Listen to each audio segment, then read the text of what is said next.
Brjóstkassinn er efri hlutinn af búknum á okkur. Ef ég teikna kall hérna, kannski svolítið skrýtinn kall, að þá er þetta brjóstkassinn. Kviðurinn er hérna, eða kviðarholið. Brjóstkassinn er það sem að rifbeinin afmarka í raun. Inni í brjóstkassanum eru lungun og hjartað. Síðan það er undir þindin sem er þunn himna, liggur hérna á milli, sem aðskilur brjósthol, sem er það sem að brjóstkassinn er utanum, og svo kviðarholi sem er þar fyrir neðan. Brjóstkassinn í okkur virkar þannig að rifbeinin halla öll örlítið fram.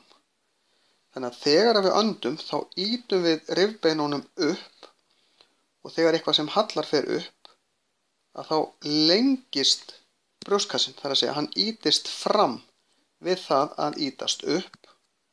Af því að þegar þetta er beint þá er fjarlægðin hérna á milli minni heldur en ef að þau eru bein. Þá fer þetta hingað aðeins fram og við það sogast loft niður í lungun. Lungun eru nefnilega ekki vöðvar. Lungun eru bara svampvefur sem að liggur innan í brjóstkassanum og er ekki eins og festur almennilega við brjóstkassan, heldur er bara vassfilma sem festir þetta innan í brjóstkassan. Þess vegna ef við fáum mikið högg eða ekki með gata á þetta, þá geta lungun fallið saman.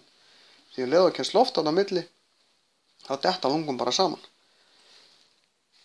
Þannig að svona sogast loft niður í lungun. Þegar brjóstkassinn ýtist upp, þá stækkar rúmmalið á honum og þá sogast loft niður, og svo öfugt þegar við öndum frá okkur, þá leggjum við rifbeinin niður aftur og þá ýtir það loftinu út. Þetta er ekki þannig að við séum með eitthvað loftdælu sem sogar loft þarna út og dælir því svo tilbaka. Nema brjóstkassinn virkar hálfpartinn sem þessi dæla.